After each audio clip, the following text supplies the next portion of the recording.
Good afternoon, friends. It's been a wonderful last couple of days, and after last night's engagement, excitement and revelry that we all had, I definitely know that there are a lot of tired faces. I will try not to prolong your agony. Ordinarily, I will not be very comfortable making any presentation just before lunch or before years. But then, as George Bush would say, these are extraordinary circumstances. So let's get on with things. Hopefully I've got this right, no, it's not. Alright, the topic that I'm speaking on is investor outreach. And I'm actually trying to cover what exactly we did as a case study for our media research. The types of investors that we have largely get classified between promoters and public. Promoters, due to the very nature of their relationship with the company, normally keep themselves abreast of what is happening, and whether it's individuals or corporate bodies or even government and state government financial institutions, definitely are informed and are continuously updated on activities in the company. Where most people in most companies miss out is the public. Keeping the public and the institutional investors and also the non-institutional investors informed of developments within the company. And these are the ones who end up being very, very important to us, especially in times such as these, where it's been pointed out speaker after speaker that we are looking and facing financial crisis. The only ways of currently raising funds from the market would be through rights issues. There are promoters who are concerned, there are companies that are concerned about the conversion on the SEC which is going to happen. So what you really need at this point in time is to make sure that your stock gets investor support and will not be further deviating despite the times.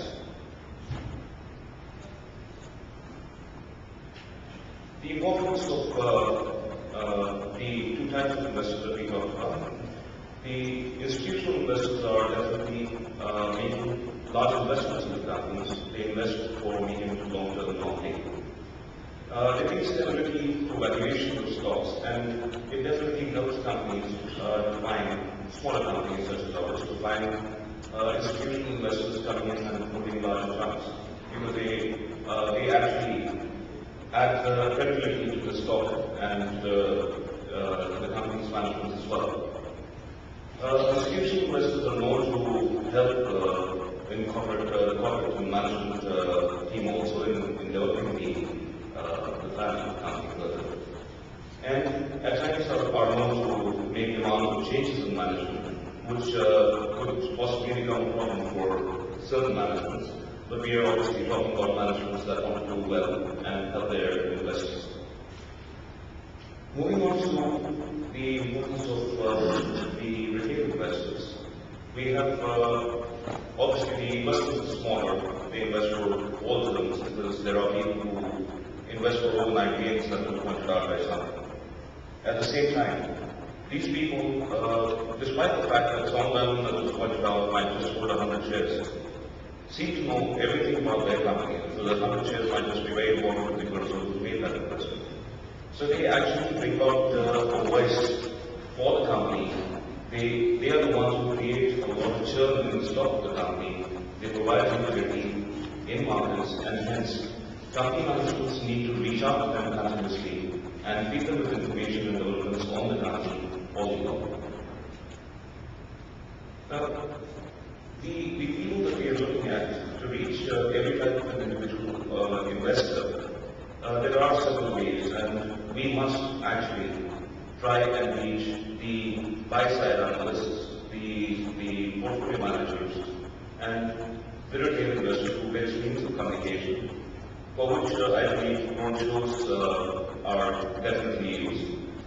We have investment conferences that are held, and management interviews are commonly there on both the print media as well as the electronic media and the internet has gained a lot of importance here.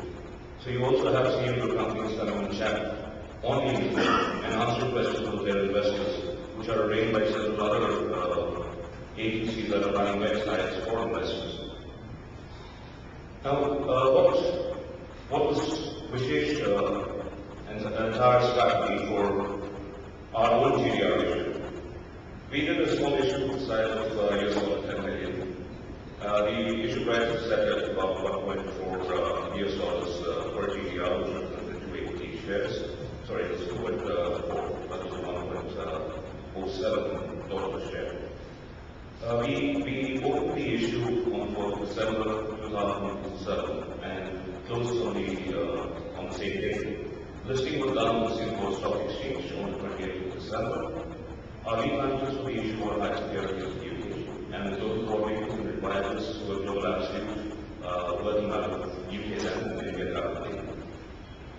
The depository was our goals back in Mellon, and I think one needs to start calling them BoNY now.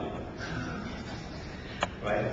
They're ready to work. The custodian is the ICICI Bank for India, and listing was done on the Singapore Stock Exchange, which I understood as one was not very represented, hopefully next time.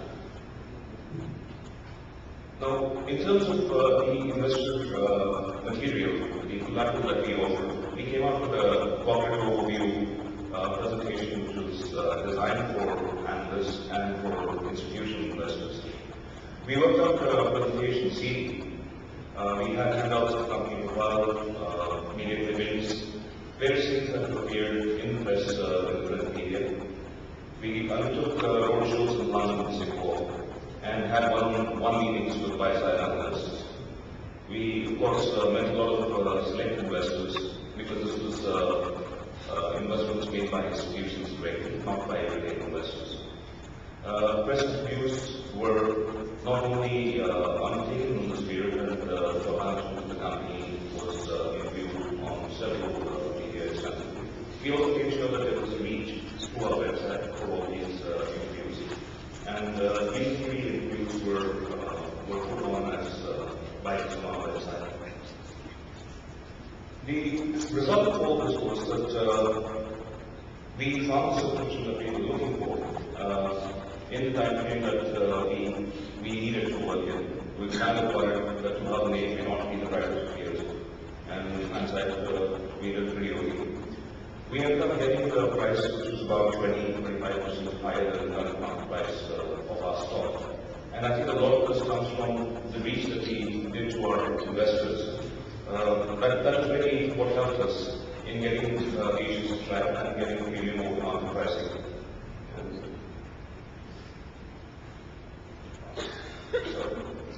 Now, this is actually a slide from the corporate overview presentation, which was shown out to several people about getting the background of the company and bringing out our own strengths. We talked about what is the catalyst for our future growth, which is very important to any investor because you're not looking at the company for just today. There's a relationship, there's an investment that you're making, and we are hoping that most of these investors are in with us for the next 3 to 4 years at least. So future growth is something which is very important to them, and it's very important to bring out the strategy, which are all the points that you can see, which is there in this presentation. I'm not going through that presentation for obvious reasons. This is actually the cover that we did over the CD, which we did on the company. I'm carrying that with me here. As you can see from this thing, we have designed all this in-house. It carries details of the company, the corporate overview presentation. There's a flash presentation, which is a short 5-minute presentation for somebody who wants to know more about the company, what we do, who our clients are. There are details of several projects that we have done globally in the field of IT, an IT, integrated IT solution provider. So you can actually go and see what we have done in this sector in terms of software projects, in terms of hardware projects, turnkey projects that we have undertaken. Where is it that we are in networking and security? What is it that we do for the private adjacent networks in the country? And of course, it brings out the partnerships that we have with several of the leading players in the world. The company profile, of course, was circulated in print, and this is how it goes. It goes into each and every activity that we are going into specific select clients. And of course, we had PDF copies which were mailed extensively in this period. We went ahead with a lot of meeting analysts, and there were several reports which were written on the company in that period. Most of the reports recommended a buy of the stock, and that possibly helped getting multiple opinions across the customers to our investors in terms of what the company was doing, what were the future prospects, because certain analysts identified certain other areas as our major growth areas. What was very important for us in all these research reports and what came out of the important message for us was that being an integrated IT solutions company, we did not really have any comparative listed company in the marketplace. Most companies are viewed either in terms of as software companies or IT services companies or BPOs. And the valuation of the price earnings benchmarks for each of these industrial companies is slightly different from the other. Being in all these activities and being a software product company, we had very few comparisons, and analysts had their own ways of trying to assess what was the fair value of the stock. By having multiple of such analyst reports around, it became visible to our investors, and they got to make their own judgments in terms of what the company was doing and what valuations should be. There were several media interviews which we carried out in leading magazines both in India and the investors space, such as Depository, Business India, Today. Plus, they carried articles on the company and how our strategies would span out for us and as well as our investors. We released a huge number of advertisements about several divisions of the company. As I said, we are into infrastructure services, we are into software products. We had some proprietary technologies in the space of DSM. And this was all done to keep our investors informed as to what exactly the company is doing, what are the key areas, and getting them to understand the vision behind the company. Our website is extremely informative.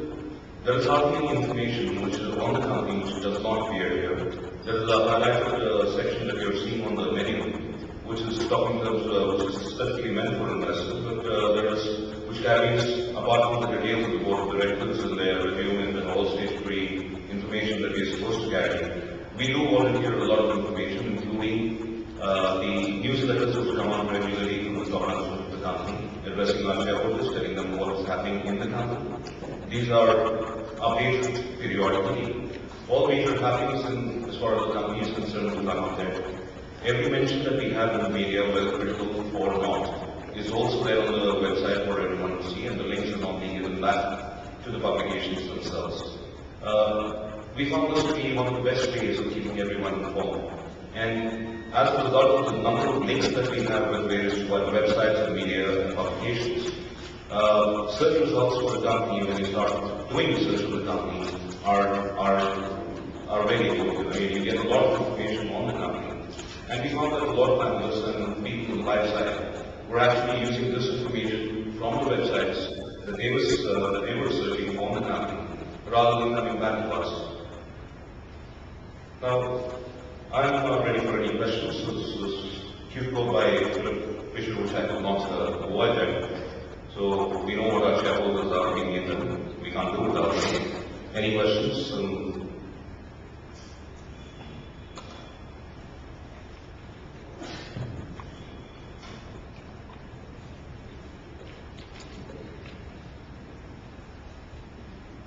Excellent. I don't know whether you have any copies of your CD, but I'm sure many of us would be most interested to see what you've been doing. Certainly, the emphasis on communicating with investors very effectively and efficiently is going to be a priority for companies around the world. If you're leading the way and setting the trend, it would be great if people learn from you. Right.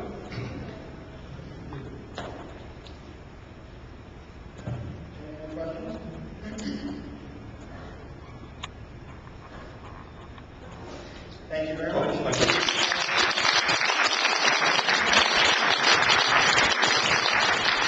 As I said before, we did have one more presentation, but in the interest of time, and